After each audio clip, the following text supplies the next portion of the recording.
Senhor, nosso Deus e nosso Pai, nós te agradecemos pelo dia de hoje, porque hoje é dia em que podemos nos congregar e fizemos isso de manhã, nos juntamos para te adorar em conjunto. Te agradecemos agora por esta oportunidade de estarmos aqui para estudarmos um pouco mais da tua palavra. Nós queremos te pedir para que tu prepares o nosso coração para ouvir a tua palavra, faz com que possamos estar atentos àquilo que tu nos ensinas, que tudo que for feito aqui te glorifique, te honre, que a nossa atitude te agrade. Nós te pedimos em nome do Senhor Jesus. Amém. Bom, nós estamos vendo então o panorama histórico do Antigo Testamento, né? A gente falou que é só histórico. Alguns pontos a gente vai parar para ver alguma coisinha de ensino, mas é uma coisa mais histórica, né? Nós até comparamos com a história do Brasil. Os irmãos lembram? O Brasil tem 500 anos de história, mais ou menos, e essa história do Brasil, a gente dividiu de uma maneira simples em três: Brasil, colônia, império e república, não é? E nós vimos que a história do povo de Israel nós podemos dividir em 9, não é? Ele tem 3 vezes mais tempo, em vez de 500 anos, 1.500 anos, e seria na mesma proporção, dividimos em 9, dá para dividir em 9 períodos. E nós vimos que o Antigo Testamento pegam 10 períodos, porque falam das origens, não é?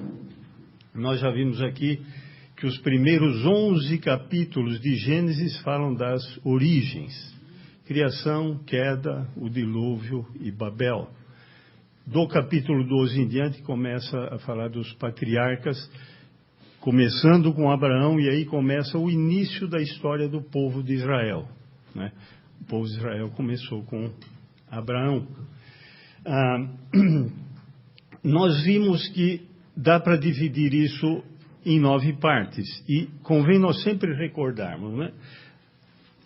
O primeiro período seria o período da fundação, que são os patriarcas, depois a escravidão no Egito, Êxodo, saída com Moisés, conquista da terra com Josué, e depois o quinto período seria aquela fase mais conturbada, que é dos juízes. Não havia uma chefia, uma liderança naquela época. Na verdade era uma anarquia no sentido do termo, quer dizer, sem liderança ou sem governo, de juízes. E depois vem o período do Reino Unido, Saul, Davi e Salomão, o reino dividido, cativeiro e retorno. Então aí nós temos 9 fases da vida do povo de Israel. Os irmãos lembram que no Antigo Testamento nós temos 39 livros, e nós falamos aqui que são 2 conjuntos de 17, os livros históricos e os livros proféticos, e um conjunto de 5, que são os poéticos. Então, na nossa Bíblia, isso eu creio que não tenha sido feito de propósito, mas a gente vai ver, se for colocar na ordem histórica certa, ou em que as coisas ocorreram, dá exatamente assim, na parte dos livros históricos. Então nós temos, dos 39 livros, os 5 do meio são os poéticos, né? Jó, Salmos, Provérbios, Eclesiastes, Cantares. 17 antes e 17 depois. 17, 17, 34, com os 5 do meio, 39. Os 17 históricos e os 17 proféticos, também eles podem ser divididos em 5 e 12. Nós temos o Pentateuco, os hebreus chamam de Torá, a lei, os 5 primeiros livros, e depois mais 12 históricos. E nos proféticos, 5 livros dos profetas maiores, são 4 profetas, Isaías, Jeremias, Ezequiel e Daniel, mas tem o livro de Lamentações de Jeremias. Então, 4 profetas, mais 5 livros, e depois os 12 menores.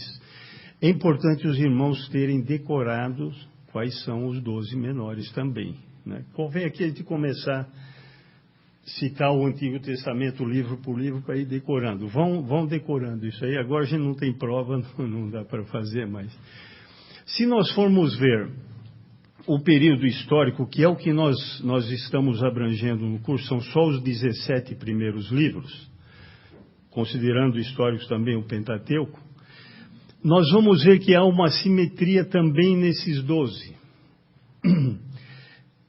5 que são Pentateuco, sobram 12, que são 17 históricos. Os 6 do meio são livros duplos, os únicos livros duplos do Antigo Testamento. 2 de Samuel, 2 de Reis, 2 de Crônicas. São os 6 do meio desses 12. Vem 3 livros antes e 3 depois, e sempre o terceiro é um livro com nome de mulher. São os 2 únicos livros da Bíblia com nome de mulher, né? Então, além do Pentateuco, Gênesis, Êxodo, Levítico, Números, Deuteronômio, vem 12. Os primeiros 3, Josué, Juízes, termina com Ruth. E vimos que Ruth está aí por quê? Porque a história dela aconteceu no livro de Juízes, que vem logo antes, né? A gente viu que o Boaz, que casou com Ruth, foi bisavô do Davi. Davi é Reino Unido, vem depois dos Juízes. Depois vem aqueles 6 livros duplos, Samuel, Reis e Crônicas. Depois mais 3, Esdras, Neemias, Esther. Acaba com o nome de mulher também. Então é fácil da gente, vendo essas simetrias, guardar bem os livros da Bíblia. Vamos dar uma olhadinha aqui nesse slide. Aqui nós temos a divisão do Antigo Testamento todo. Isso aí deve ficar na nossa cabeça sempre. Origens, nós não temos datas, nós vimos ali criação, queda, dilúvio, Babel, daí patriarcas. Nós vimos que essas datas são aproximadas, não é? Aproximadas. Eu citei aqui 4, 5 livros que vão estar ali no site e que eles adotam essas datas que estão aí. Nós vimos como chegaram a essas datas, né? Ali começa com o nascimento do Abraão e vai até a morte do Jacó, de José. José, aliás, a descida, não bem a morte de José, mas a descida para o Egito, porque os 430 anos do Egito conta a partir da descida e não da morte do José. Escravidão, dali nós temos o êxodo, aqueles 40 anos, a conquista. Aquela data do término da conquista está indo até a morte, presumivelmente a morte de Josué. Depois começa o período de Juízes, daí Reino Unido, Saul, Davi e Salomão, reino dividido. Já vimos reino dividido, convém a gente ter em mente essas datas. 931, muitos colocam 930, tanto faz, a divisão do reino, mas temos que lembrar, 722, tomada do reino do norte, de Samaria, pelos assírios, de 586, do reino do sul, Jerusalém, pelos babilônios, Nabucodonosor. Então, aqui, e depois o retorno, são em 3 levas, né? Vocês lembram as levas? A primeira ali com Zorobabel, Esdras, Neemias. Nós colocamos só como marcos, são marcos gerais para a gente ter essa história na cabeça. 2000, lembrar de Abraão, em torno de 2000, ele viveu naquela época. 2000, Abraão, 1500, lembrar de Moisés. Na verdade, a gente vê ali a saída do Êxodo, 1446, aí ele estava com 80 anos, né? Ele morreu com 120 ali em 1406, quando eles foram entrar na terra. Então, Abraão no ano 2000, Moisés 1500, Davi no ano 1000, que é bem no meio ali do Reino Unido, e depois Zen, Zorobabel, Esdras, Neemias, né? Então, tem o retorno de Zorobabel, 538, Esdras vai ser 458 e Neemias 444. Os irmãos, lembrem que nós estamos vendo só o arcabouço histórico, mas eu quero insistir que, para mim, o mais importante é que a gente aprenda como ler o Antigo Testamento, né? Nós vimos lá em 1 Coríntios 10 o que fala. Pega vários exemplos ruins do Antigo Testamento e fala que foram escritos como exemplos para nós, maus exemplos, para advertência nossa. É isso que fala em 1 Coríntios 10. Em Romanos 15, o que fala, tudo que foi escrito, outrora, falando do Antigo Testamento, está falando, foi para o nosso ensino que foi escrito. E nós vimos que esse ensino não é para nós conhecermos, assim como conhecemos a história do Brasil. É o ensino para que nós possamos glorificar a Deus, viver para a glória de Deus. A gente viu 2 Timóteo 3,16, o que fala que toda a Escritura é inspirada por Deus e útil para o ensino. Aí fala correção, repreensão, educação na justiça, e fala o porquê. Para que todo homem seja perfeito, a fim de que, né, e perfeitamente habilitado para toda boa obra. Boa obra é fazer a vontade de Deus, viver para a glória de Deus. Então toda a Escritura é inspirada por Deus, útil para o ensino. Para quê? Para que a gente viva para a glória de Deus. E lembramos também Jesus Cristo no caminho de Emaús, mostrando para aqueles 2 discípulos tudo que nas Escrituras fala a respeito dele. Depois da ressurreição fala o quê? Que ele abriu a mente dos discípulos para que eles compreendessem as Escrituras e mostraram tudo que a respeito dele estava escrito nos Salmos, na lei de Moisés, nos Salmos e nos profetas. Então, nós já vimos que eles eram judeus. Isso que nós estamos vendo, o panorama histórico, a história do povo deles, eles conheciam de cor. Eles sabiam, mas o que Jesus Cristo estava fazendo? Ele estava falando como é que vocês têm que entender o Antigo Testamento. Vejam o que o Antigo Testamento está falando a meu respeito. Era isso que Jesus Cristo disse. E é isso que nós temos que fazer quando nós lemos o Antigo Testamento. Não é o alvo desse curso, mas alguma coisa a gente vê, não é? Nós vimos alguma coisa de origem, agora vamos começar com patriarcas. Vamos passar um pouco rápido em alguns.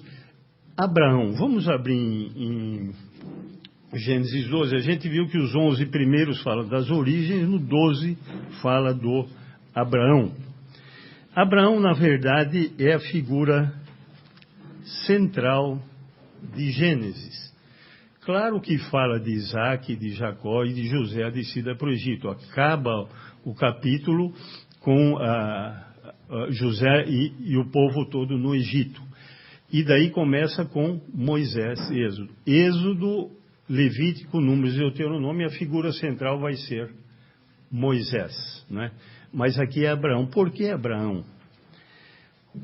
Quando fala em Abraão e fala da promessa para Abraão, está falando de nós. Nós somos descendência de Abraão. Quando fala da promessa, nós somos herdeiros daquela promessa. Então não vamos ler aquilo que a gente lê aqui em Gênesis 12, que fala que ele chamou Abraão, no versículo 2 fala, de ti farei uma grande nação e te abençoarei, engrandecerei o teu nome, se tu uma bênção, abençoarei os que te abençoarem, amaldiçoarei os que te amaldiçoarem. Em ti serão benditas todas as famílias da terra. E mais adiante ele vai falar, eu te escolhi. Aqui nós vemos a graça de Deus. Todas as famílias vão ser abençoadas. Lá está falando de nós. Quando está falando de Abraão, está falando de nós. É interessante que a gente pensa às vezes em Israel como outro povo. E como nação era outro povo. Mas espiritualmente era o nosso povo. Era o povo de Deus, assim como nós somos o povo de Deus. Hoje nós somos herdeiros daquela promessa. Eu gostaria que a gente olhasse muito rapidamente em Gálatas 3, só para a gente estar lembrando desse aspecto. Gálatas 3.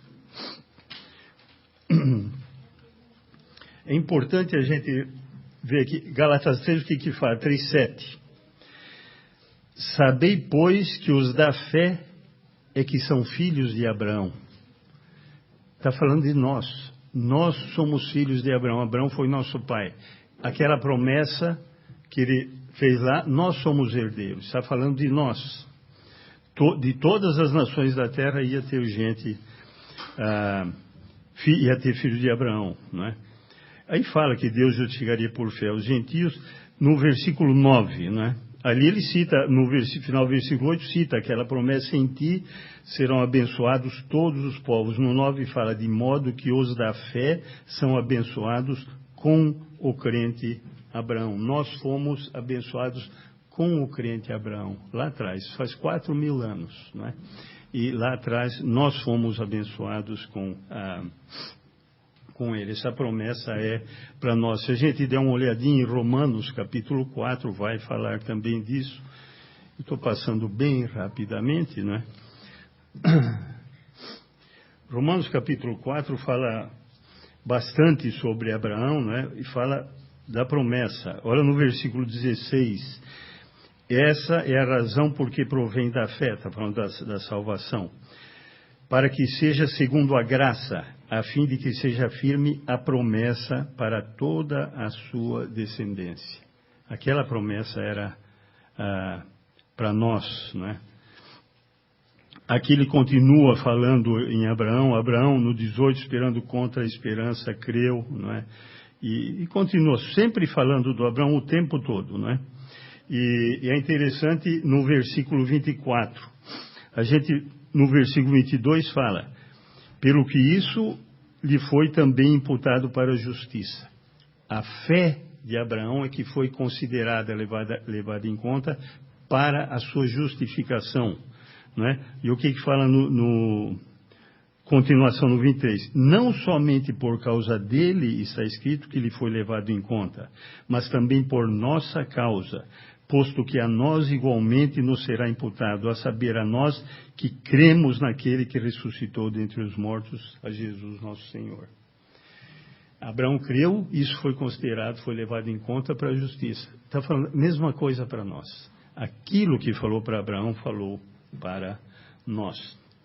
O Calvino, falando desse texto, ele fala assim: a lei levava em conta os homens e as obras. A promessa leva em conta a graça de Deus e a fé. Um olhava para as pessoas e aquilo que elas faziam, né? Mas aqui está falando o que? Da promessa. Não está falando da lei, da promessa. Olha para a graça de Deus e para a fé, que é o que aconteceu com Abraão. Bom, aí nós já vimos no capítulo 12, né? Vamos continuar ainda no capítulo 12, tem um episódio, eu vou passar rapidamente, a gente já comentou várias vezes, de Abraão mentindo, né? Abraão mentindo a respeito da esposa, da Sara, não é? No versículo 12:11, não é? Quando se aproximava do Egito, qual já ao entrar disse a Sarai, sua mulher: bem sei que és mulher de formosa aparência. Os egípcios, quando te virem, vão dizer: é a mulher dele, e me matarão, deixando-te com vida. Dize, pois, que és minha irmã. Fala que é minha irmã. E o que fala lá no versículo, no capítulo, mais adiante, no capítulo 20, ele vai falar a mesma coisa no capítulo 20. Aí, em Gerar, perante Abimeleque, né?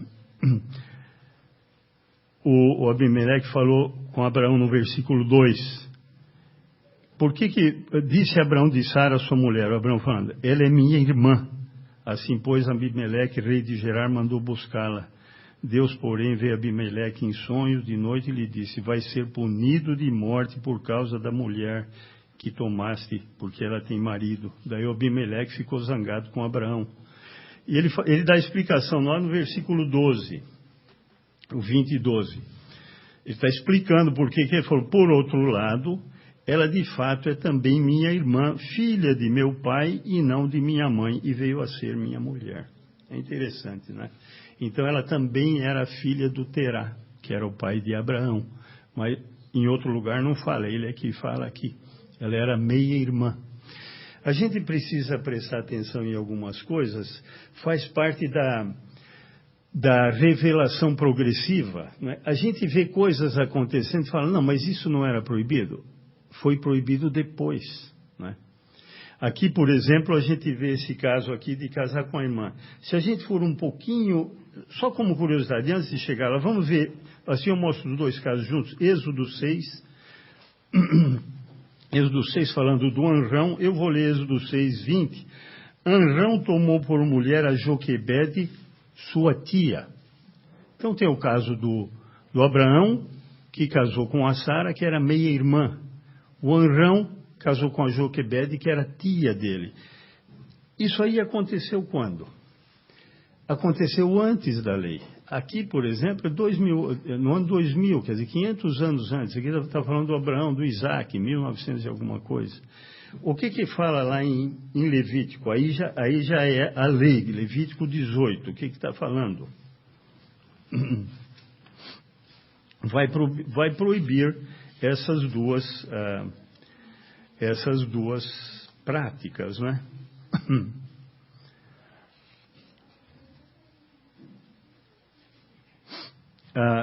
Levítico 18, 9. 18, 9. A nudez da tua irmã, filha de teu pai ou filha de tua mãe, nascida em casa ou fora de casa, a sua nudez não descobrirás. E é uma maneira de falar a sua nudez de não ter relacionamento e não podia casar, portanto. Então, aqui está falando, mas isso aconteceu bem depois, 500 anos depois do Abraão. Nós vamos ver o que acontece com Isaac também.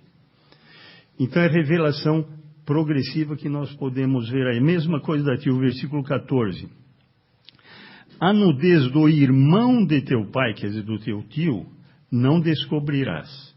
Está falando do tio, agora explica. Não te chegarás à sua mulher, ela é tua tia. Você não pode casar com a sua tia. Por que fala da nudez do irmão? É que se a gente voltar no versículo 8, deixa claro que já havia sido falado na criação, os dois são uma só carne. O que fez com um, fez com o outro. No versículo 8, não descobrirás a nudez da mulher de teu pai, é a nudez de teu pai. Mesma coisa, você não pode descobrir a nudez da mulher do teu tio, porque é a nudez do teu tio. Mesma coisa. Então, coisas que eles fizeram no passado não eram proibidas, foram proibidas depois. Só para a gente não estranhar, fala, mas como é que aconteceu isso, né? A gente vê aí, continuando ainda em Gênesis, eu vou parar só em 2 ou 3 episódios para a gente não gastar muito tempo, né? Nós vimos ali no capítulo 12, e tem um episódio importante aqui que é do Melquisedeque, no capítulo 14, né? É interessante, esse Melquisedeque é uma figura, vamos dizer, ímpar, é diferente, então convém dar uma lidazinha aqui, fala no 14, 18. Melquisedeque, rei de Salém, trouxe pão e vinho, era sacerdote do Deus Altíssimo. Abençoou ele a Abrão ainda, né? E disse, bendito seja Abrão pelo Deus Altíssimo que possui os céus e a terra. E bendito seja o Deus Altíssimo que entregou os teus adversários nas suas mãos. Ele tinha acabado de ganhar umas guerras ali, né? Então ele fala de Melquisedeque e fala, e de tudo lhe deu Abrão o dízimo. Essa figura, ela é mais bem explicada se nós formos lá para Hebreus. Hebreus capítulo 5 fala alguma coisa do Melquisedeque, né? Se a gente for aí ver no capítulo 5, versículo 6, começa já no 5, tu és meu filho, hoje te gerei, como diz em outro lugar, tu és sacerdote para sempre, segundo a ordem de Melquisedeque. Aí é uma citação de um salmo, Salmo 104, tu és sacerdote para sempre, segundo a ordem de Melquisedeque, e vai falando. No 10, tendo sido nomeado por Deus, está falando de Jesus Cristo, sumo sacerdote segundo a ordem de Melquisedeque, né? E fala no 6:20, lá no finzinho do 6, onde Jesus, como precursor, entrou, está falando dos santos, onde Deus habita, ali era simbolicamente era aquele lugar, e Jesus, como precursor, entrou por nós, tendo se tornado sumo sacerdote para sempre, segundo a ordem de Melquisedeque. Porque este Melquisedeque, rei de Salém, sacerdote do Deus Altíssimo, que saiu de encontro de Abraão, ao encontro de Abraão, quando voltaram na matança dos reis e o abençoou, é aquilo que nós lemos agora, aquele pedaço. Para o qual também Abraão separou o dízimo de tudo. Abraão deu o dízimo para o Melquisedeque. Primeiramente se interpreta rei de justiça, depois também é rei de Salém, ou seja, rei de paz. Sem pai, sem mãe, sem genealogia, não teve princípio de dias nem fim de existência. Entretanto, feito semelhante ao Filho de Deus. Feito semelhante ao Filho de Deus. E aqui fala que Jesus Cristo é sacerdote segundo a ordem de Melquisedeque. Quando aqui está falando sem pai, sem mãe, sem genealogia, não teve princípio de dias nem fim de existência, está falando do quê? Do sacerdócio. Porque o outro sacerdócio era por herança. Aqueles que vinham... Vocês lembram, Levi, um dos 12 filhos de Jacó, da tribo de Levi, da família de Arão, né, que era irmão de Moisés, é que vem a linhagem dos sacerdotes. Né? Aí era por herança. Aqui fala, não tem nada a ver com isso. Não tem começo, não tem fim. Esse é o sacerdote de Jesus Cristo. De Melquisedeque está falando de Jesus Cristo, né? Então fala, ele permanece sacerdote eternamente. É interessante que vai comparar com o sacerdócio da linhagem de Arão. Eu não quero ler tudo para não gastarmos tempo, mas seria bom ler o 4, o 5, mas olha no 4.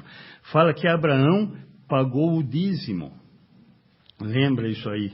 E é interessante que no 5 fala, os que dentre os filhos de Levi recebem o sacerdócio, é por herança, relativo de Levi, não é? Tem mandamento de recolher, segundo a lei, os dízimos do povo, dos seus irmãos, né? Embora tenham estes descendido de Abraão. Entretanto, aquele cuja genealogia não se inclui entre eles, Melquisedeque, recebeu dízimos de Abraão e abençoou o que tinha as promessas. O que ele está falando? Os sacerdotes que descendiam de Levi, eles cobraram dízimo de quem? Dos herdeiros de Abraão. Agora, o próprio Abraão foi quem pagou o dízimo para o Melquisedeque. E aí ele está falando da importância e da superioridade. Mas é interessante que fala aqui no versículo 9. Por assim dizer, também Levi, que recebe dízimos, pagou-os na pessoa de Abraão. Quando Abraão pagou o dízimo para o Melquisedeque, o próprio Levi, que ainda não tinha nascido, Abraão, Isaque, Jacó, Levi. Não tinha nascido. Lá, Abraão, como seu ancestral representando, pagou. O próprio Levi, que é sacerdote aqui, os descendentes que recebem o dízimo aqui, ele mesmo pagou para aquele que era de uma ordem superior, Melquisedeque. E aqui fala, porque aquele ainda não tinha sido gerado, o Levi, quando o Melquisedeque saiu ao encontro de Abraão. É muito importante a gente ver a explicação aqui. E é interessante, só como curiosidade aqui, fala de Melquisedeque, rei de Salém, né? Esse Salém, ele vai explicar mais adiante, ele fala no parênteses do versículo 2, primeiramente se interpreta rei de justiça, depois também é rei de Salém, ou seja, rei de paz. Salém é de onde vem de Shalom, paz, né? Então, rei de Salém, rei de paz. E ali fala rei de justiça. É interessante a gente... Nem todo nome hebraico tem significado, mas alguns têm. Aí ele estava falando para quem? Esse livro de Hebreus, o nome está dizendo, ele estava falando com gente do povo hebreu. Eles sabiam o significado de Melquisedeque. Então ele fala, primeiramente se interpreta rei de justiça. Por que a gente vê que esse livro era escrito para os judeus, para os hebreus? É um livro do Novo Testamento onde se tem um paralelo o tempo todo com o Antigo Testamento, com a lei lá. E é interessante esse paralelo que ele faz de Melquisedeque, rei de justiça. Vem duas palavras, Meleque e Tzedek. O que é Meleque? Meleque, acho que vários de vocês já sabem, daí vem Abimeleque. Ab é pai. Como a gente vê em Romanos, Romanos 8, o que fala? Nós, quando fala da adoção, nós podemos chamar Deus de Abba, pai. Abba vem de Ab. Ab quer dizer pai. Absalão, um dos filhos do Davi que lutou com ele, vem de Ab e Shalom, pai da paz. Pelo menos era isso que o pai queria que ele fosse, mas quando é Deus que dá o nome, tem um significado, né? Quando Deus dá o nome, mas os nomes não, e esse aí era o Absalão, né? Então, o Abimeleque, pai do rei, Meleque Tzedek. Tzedek quer dizer justo. É interessante lembrar porque o último rei de Judá, quando Nabucodonosor veio em 586 e levou, chamava como? Zedequias. Quer dizer, Tzedek Yah. Esse Yah é de Yahvé. Está cheio de nome no Antigo Testamento que acaba com Ias. Quase todos é do Yah. Então é Tzedek Yah. O que quer dizer? Deus é justo. Está levando o povo. O último rei chamava Deus é justo. O Zedequias. Você vai ver Obadias, Obad, Yah, Malaquias, Malak, Yah, é tudo isso. Servo de Yahvé, ou mensageiro de Yahvé, é só ver. Eu não sei hebraico, mas vocês pegam aqueles Strongs que tem aí, e pegam outros livros, estou citando os Strongs que tem na biblioteca, e vocês podem ver que isso é interessante. Então, o judeu, quando ele fala isso, primeiramente significa rei de justiça. Ele sabia que Meleque Tzedek quer dizer rei justo ou rei de justiça. Esse era o nome do Melquisedeque, né? Isso tem significado aqui. Primeiro ele era rei de justiça e rei de paz. Lembre que está falando de Jesus Cristo, da linhagem. E outra coisa interessante, se nós voltarmos aqui, eu não quero gastar tempo, mas no Gênesis 14, 18 fala o quê? Melquisedeque, rei de Salém, Salém é identificado depois com Jerusalém, né? Aquela que foi fundada em paz. Esse é o sentido de Jerusalém. O que ele trouxe para Abraão? Pão e vinho. Exatamente aquilo que Jesus Cristo vai usar para depois falar, olha, esse é o meu corpo, esse é o meu... Vocês vão lembrar de mim aqui. Porque não precisava ter colocado. O que ele levou para Abraão? Pão e vinho. E Abraão deu o dízimo e ele abençoou Abraão. Isso aí é figura do sacerdócio eterno de Jesus Cristo. Eu estou passando rapidamente, mas é importante isso aí. Aí na mesma página, capítulo 15, versículo 6, quando é prometido um filho, aqui tem aquele versículo que é citado lá em Romanos. Ele creu no Senhor, isso lhe foi imputado para a justiça. Na NVI diz creditado, ou levado em conta, ou levado em consideração, porque ele creu naquilo que Deus disse, né? No versículo 15 a gente vê, no capítulo 15 fala de novo da promessa. É interessante quando ele fala da promessa aqui, no versículo 18, 15 e 18, naquele mesmo dia fez o Senhor aliança com Abraão, na verdade ele renovou a aliança dizendo, ele está falando, dando mais detalhes, à tua descendência dei esta terra, desde o rio do Egito até o grande rio Eufrates. É interessante, se a gente for ver isso aí, é várias vezes maior do que Israel é, né? Mas o reino de Israel chegou a dominar toda essa região. Só como curiosidade, se a gente for olhar lá, eu anotei lá em primeiro livro de Reis 4:21, que está falando de Salomão.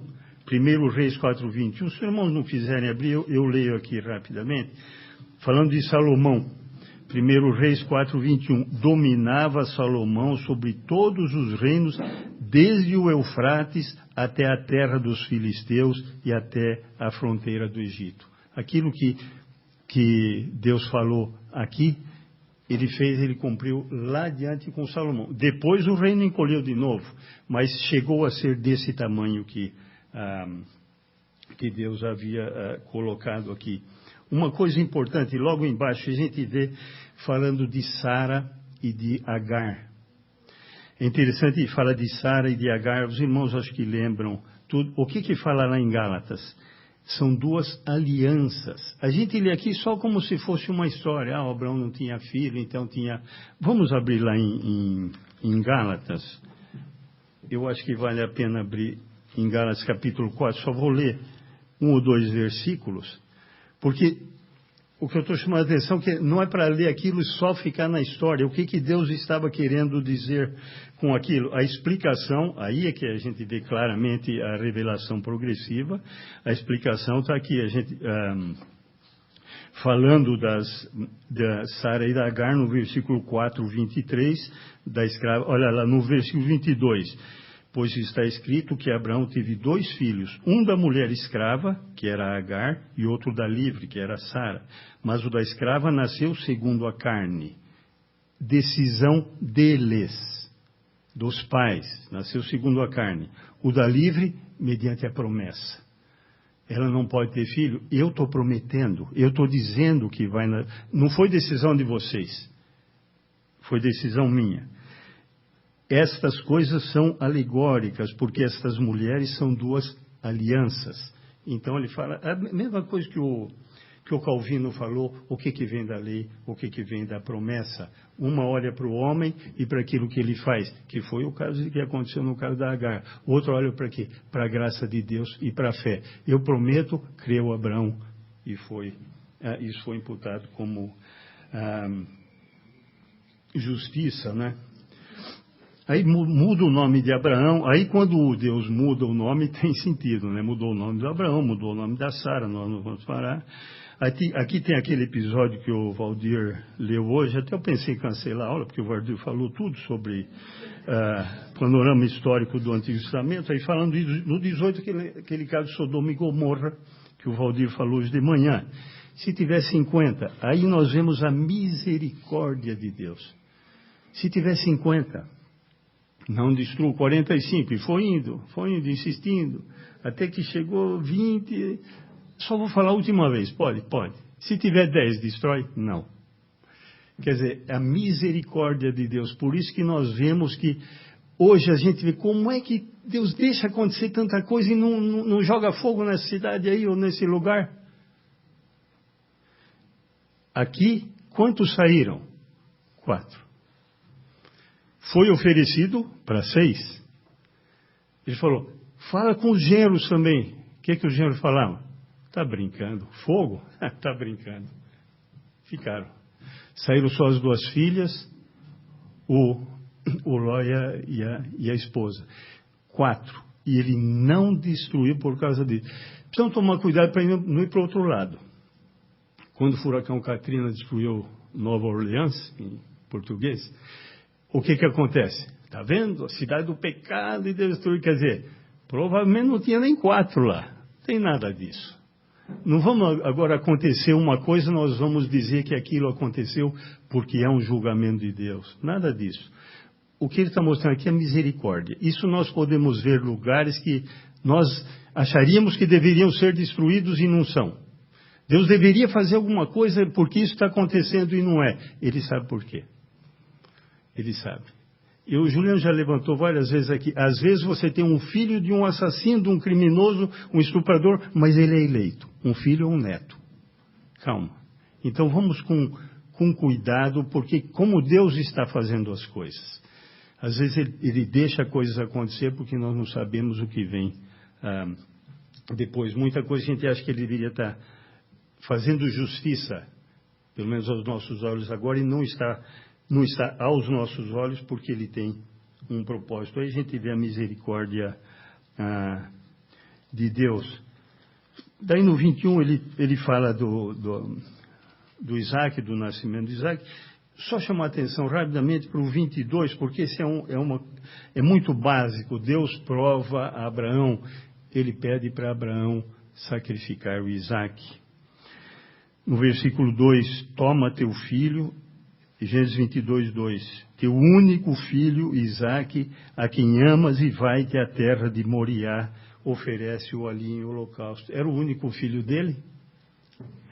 Não era o único filho, já tinha o Ismael. Por que ele fala teu único? Ele está vendo a promessa, a linhagem. Este é o único que você tem. O outro, você e sua esposa decidiram aquilo. Vocês fizeram. Aquilo vem da carne. A gente acabou de ler lá em Gálatas. Único filho. Esse é da promessa. É nesse aí que você vai ter desse aí que vão surgir nações, né? Uma grande multidão. Ele compara com as estrelas do céu. É desse aí. Então manda sacrificar. Eu gostaria de, só para chamar a atenção,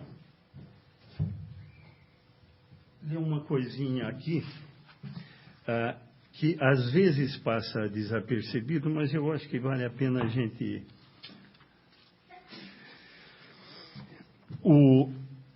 Rapidinho, esse livro é o livro do Flávio Joséfo. Flávio Joséfo é a história dos hebreus, né? E ele escreve desde as origens, vai até o ano 70, a destruição de Jerusalém, escreve tudo ali. Ele falando dele mesmo, Flávio Joséfo, meu pai chamava-se Matatias, meu nome é Joséfo, sou hebreu de nascimento, sacerdote em Jerusalém. Por que estou chamando a atenção disso? Ele conhecia a cultura hebraica e sabia o que era contado de geração em geração, o que era passado, como os judeus viam aquilo que era falado no Antigo Testamento. Por que estou chamando a atenção disso? Porque eu quero ler uma coisa aqui que ele fala o seguinte, que nessa época que o Abraão levou Isaac para ser sacrificado, fala, Isaac tinha então 25 anos. Naquele comentário do MacDonald, que vários aqui eu sei que tem, lá falei que tinha pelo menos 23 anos, mas ele não explica como chegou a pelo menos 23. Mas era homem feito. Não era um menininho. Em geral, em aula de escola dominical, aparece um menininho. Aqui fala, ele é que carregou a lenha para o sacrifício. Por quê? Se ele tinha 125, o Abraão já tinha 125. Já estava um pouquinho difícil para o Abraão carregar, e ele tinha 25. E vamos tirar aquela ilusão? Não. Mas a maturidade ou a maturação era proporcional à longevidade. Não tem nada a ver uma coisa com outra. Nós vamos ler nas genealogias, indivíduos que tinham filhos com 29 e 30 anos viviam 400, 500 anos. O próprio avô de Abraão, que viveu um tempão, ele teve filho com 29 anos. Então, com 25 anos já era homem. Um pouco depois, ali com Moisés, quando a gente começa a ver no comecinho de Números, que foi fazer a contagem, contavam de 20 anos para cima, todos os que eram capazes de sair à guerra. Quer dizer, 20 anos não era um menininho, era grande. E é interessante como é que o judeu via. Ele conta aqui uma história toda, né? Eu não vou ler aqui, mas o que ele fala do Isaac? Isaac, filho digno de tão admirável pai, porque o pai explicou por que ele tinha que sacrificar o Isaac. O Abraão explicou para ele. Depois vocês leiam aqui, né?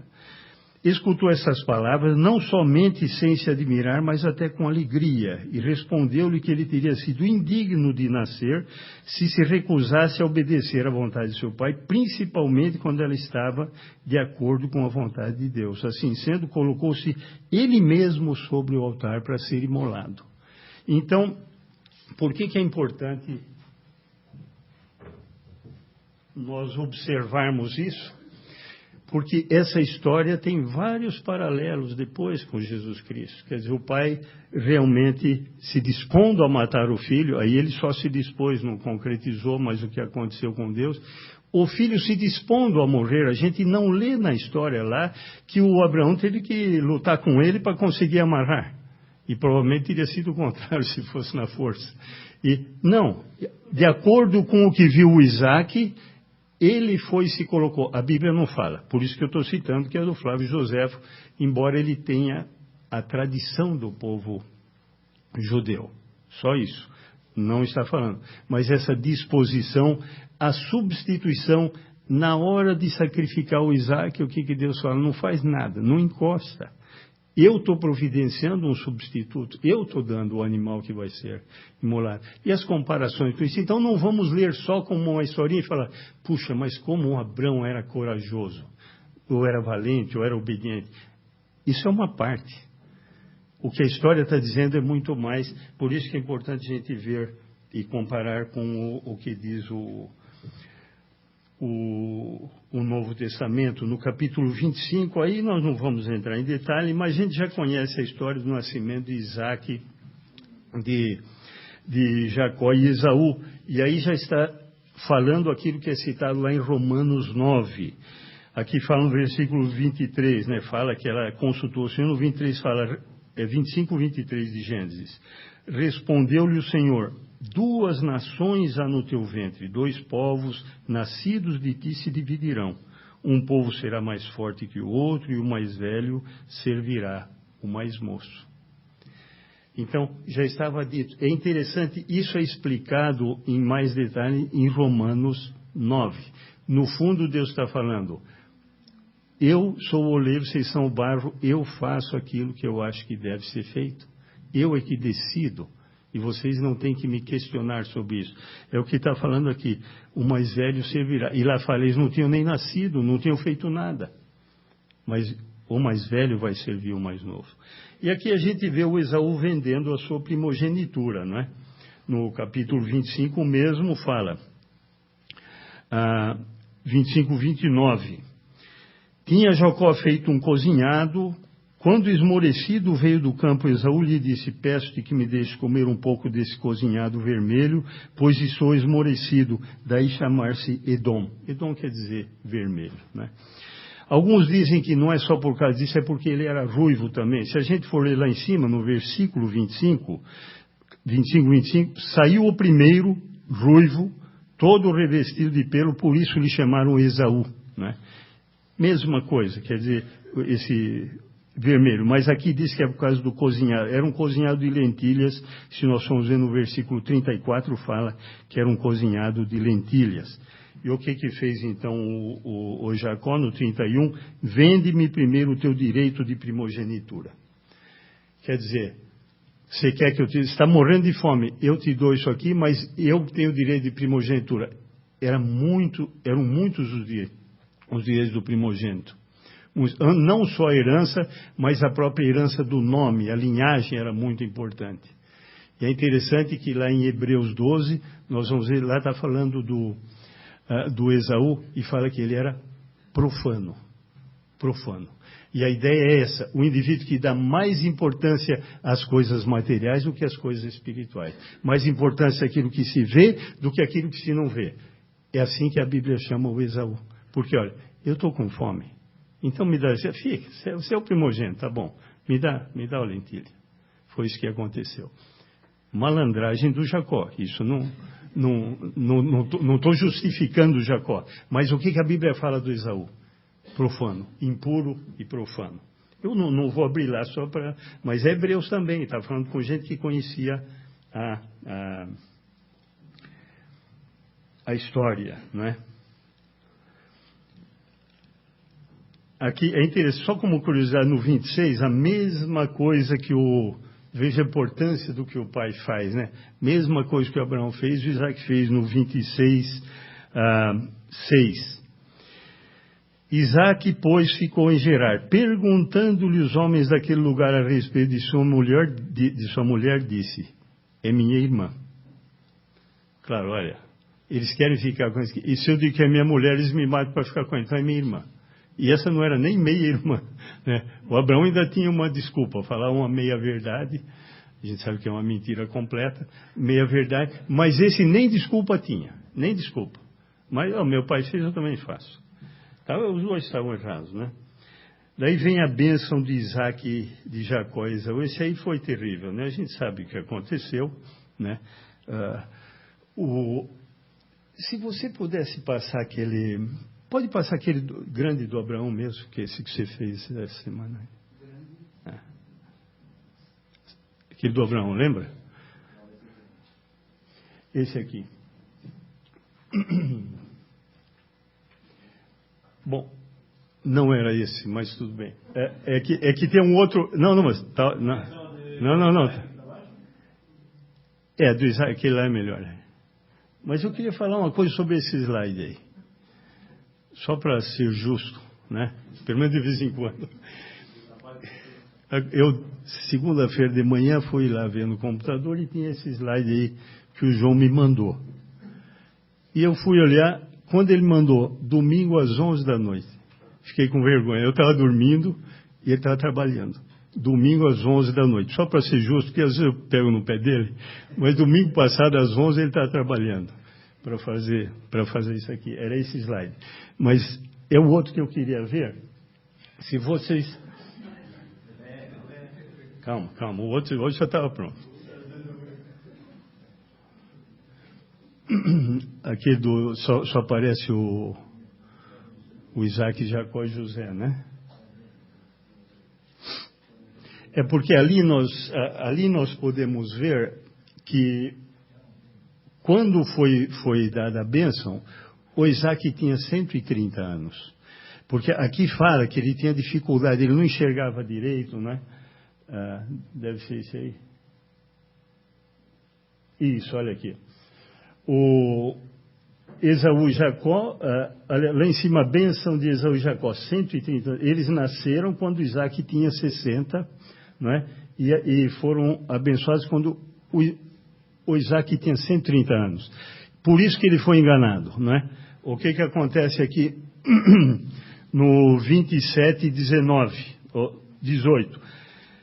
Jacó foi a seu pai e disse: meu pai. Ele respondeu: fala, quem és tu, meu filho?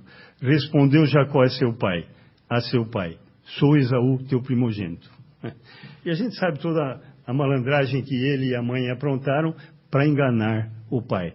Aí ele enganou. Então nós vemos que o Jacó usou de esperteza, vamos usar essa palavra, para ganhar a primogenitura, usou de esperteza ajudado aí pela mãe, pela Rebeca, para ganhar a bênção do pai, né?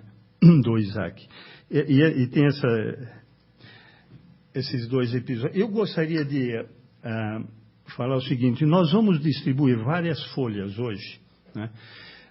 Uma das folhas que vocês receberam na semana passada tem um número 1 em cima, à direita, que lá está escrito para aqueles que quiserem se aprofundar um pouco mais. Então nós vamos distribuir agora mais 5 folhas, numeradas de 2 a 6, e convém depois vocês grampearem essa aí, porque de vez em quando eu quero voltar, porque aquilo ali é só alguma curiosidade. Se puder distribuir agora, né? Eu não sei...